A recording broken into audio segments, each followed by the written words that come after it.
This video was made possible by Gamersgate.com. Download games anytime, anywhere. Skip it up and that up. What's up, everybody? Rich of Review Tech USA. And before anyone asks, yes, I am absolutely doing news stories tonight. As per request from my Facebook page, let me start from the top here. I just got the EVGA Geforce GTX 780 for the Win Edition. It has 3 gigabytes of GDDR5. I put a picture up on Facebook, and people wanted to know how it is performing. And what I'm going to do is just do 2 quick benchmarks. Probably be like a 15-minute video, just so you could see how this card performs. And maybe if your card's getting long in the tooth, and you have these, I'm running the Heaven benchmark. I'm going to run the Resident Evil 6 benchmark. Nothing super special. Maybe you could see, okay, I'm getting this score. Rich's card gets this score. Maybe it's worth it, maybe it's not. Anyway, the specs of my machine, first and foremost, I have a Core i7-3770K. I have 16 gigabytes of GDDR3. DDR3 RAM. I have a gigabyte motherboard, 120 gigabyte SSD drive as my main drive, 6 terabytes of storage. I'm trying to think of anything else special. Obviously, you know my video card, what it is now. It's the GTX Geforce 780 for the Win Edition EVGA. Anything else special? I believe I have a Antec case, and that's pretty much it. Nothing. I mean, it's a good machine. It's just, that's what it is. That's my gaming desktop where I edit videos on, so on and so forth. So the first benchmark we are going to run is the Heaven DirectX 11 benchmark. I am not just doing the stock settings. I have all the settings balls to the wall. The API is obviously DirectX 11. The quality is ultra. Tessellation is extreme. Anti-aliasing is maxed out at 8x. Obviously, it's full screen, and the resolution is 1920 by 1080. So I'm going to click Run, then click Benchmark, and you could see, you could actually watch the benchmark instead of just seeing numbers. So you see how, if there's any glitching, any artifacting. If there's any spots where the frame rate really drops, which I can tell you right now, spoiler alert, there isn't, except for when it first loads like that. But here we go. Now I'm going to click benchmark. Now it's interesting. Once again, tessellation's at max. That's why the rocks look like that's supposed to be a walkway. Imagine trying to walk on that with the rocks looking like that. I've used this benchmark since 2009, I believe it was, when they first launched DirectX 11. My first card I attempted to use it was a 5770. It wouldn't even work, but I think that was a driver issue. I hated that card with a passion. The first card I ever got it to work on was a 5830. This benchmark ran like a slideshow, and it was painful to watch. That card wasn't a great card either. It's kind of what left a sour taste in my mouth about AMD. Even though I do like their cards a lot now, I think they've made a complete 180. I've built 2 budget rigs that I've sold with a 6770 in them, and they both ran beautifully. So they did a 180 from them, but this is a very punishing benchmark is my point. My 560 Ti I used to have really sludged through this. There was a bunch of parts where it did okay, but there was some scenes where it was like going down to 10 frames, 11 frames a second. So if there's a benchmark out there that could really show what a card can do, it's this one. Right now we are at 67 frames per second. The average frames per second is at 54, which again for this benchmark with everything maxed out is phenomenal. There's a couple scenes. Now this scene is the most painful one, okay? Where the dragon, when you have the tessellation all the way up, this is punishing on cards. And this is the first card I've had, the GTX 780, where it did not go below the 30 frame per second threshold. Listen to me. Very impressed with that. Minus the fact there's a little bit of, like, that fog effect gets funky over there, but once again, you see the tessellation in the rocks over here, full blast. Really high-res textures with this benchmark, too. It is a punishing benchmark. Should do some 3D Mark 11 benchmarks, too, but like I said, this isn't like a full, all-out, Tech of Tomorrow benchmark video. Right here, usually I would go around 30-ish frames a second. This card I'm at 60. This scene I would go to the upper 20s, even with my 670. The 770 would stay in the low 30s. I had a 770 for 2 days, and I brought it back. I wasn't too thrilled with the performance jump from the 670. So I said I might as well spend a little extra money, get the 780, go all out. Right now our average frame rate's at 51 frames a second.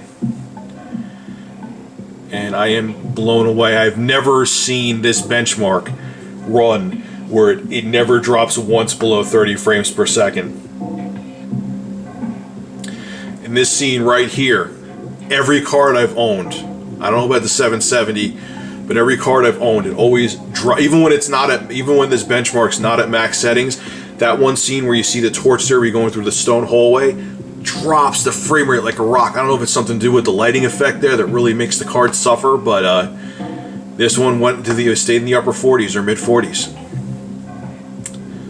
Really blown away. I mean, this is the first time I've ever owned a myself anyway, a higher end. Obviously the cream of the crop from NVIDIA right now is the Titan, but you know, this is the first time I ever owned a high-end video card, and to see the true tangible difference in performance is mind-blowing to me.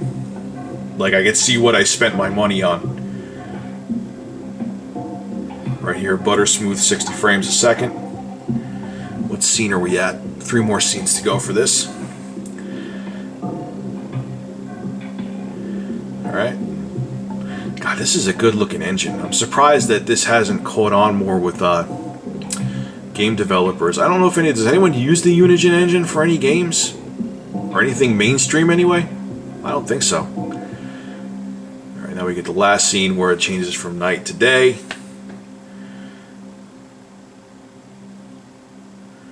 And we'll see what my score is.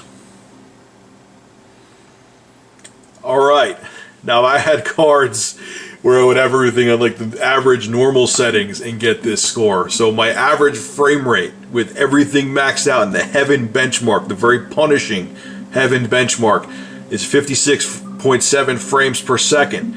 My score is 1428. The minimum frames per second, which is when the benchmark first starts, it's loading something that's null and void, is 22.1, and the maximum frames per second is 118.8. Now we're going to do the Resident Evil 6 benchmark and see how that performs. Alright guys, now we're in the Resident Evil 6 benchmark. I'll show you my graphics settings real quick. 1920 by 1080, full screen obviously, 60 Hertz is the refresh rate of my monitor. Vertical sync, obviously, because we're doing a benchmark, you want it off because it would just cap at 60 frames per second. Anti-aliasing is all the way up. Motion blur is on. Shadow quality, everything's maxed out, just like the Heaven benchmark. So I'm going to go back. And let's see how the GTX 780 performs. Put the mouse cursor out of the way. Now I can tell you right away, even from the 770 I had in my machine for a couple days, the frame rate right here was about 20 to 30 frames per second less. Right now the average is 162. I was getting about 140 upper 130s right there. And with my GTX 670, I was in the low 100s, upper 90s at this spot. So here we go, still in the, oh my god, am I hitting 160 frames a second almost. Now it drops like a rock right here because you have more characters on the screen, it's pushing more polygons, or triangles, whatever you want to say. Now they keep on introducing more zombies to punish the card more. Going back to the upper 140s because we have all the zombies off the screen. Now we're going to see the frame rate drop like a rock right now. You're at 60 frames, 40 frames, more zombies coming in. Now we're going down. Hey! Ah, there we go. I finally hit below 30 frames, 27 frames per second all the way down. However, my score is already at 7,500. Now with my 670, the best score I could get on here is like 10,500. And I'm already going to hit like 10,000 score with this benchmark before the benchmark's even done. Well before it's even done. Probably going to hit it before we even leave this room. Interesting that this is a DirectX 9 game, man, which that's an old API now, and it's gorgeous.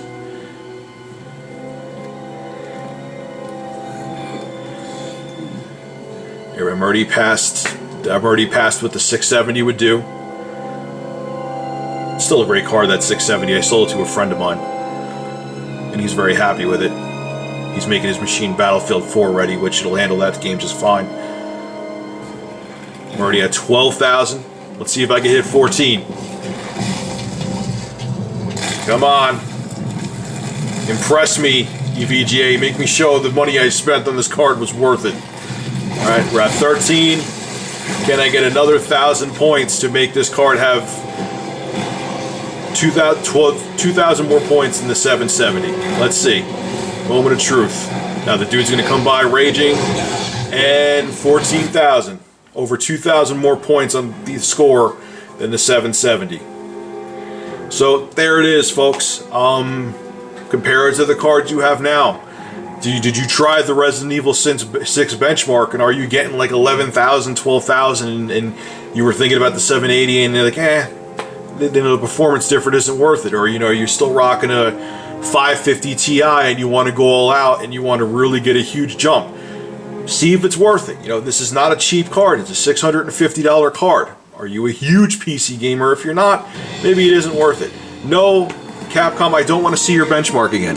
So alright guys, that was a small, short little benchmark test of my new video card. You can see how it runs for yourself. This is how it performs. Let me know what you think in the comment section below, and if you're interested in getting a GTX 780. Anyway, this is Rich, Review Tech USA. Make sure to rate, comment, favorite, and subscribe. And as always, thank you for supporting my channel. Have a good one.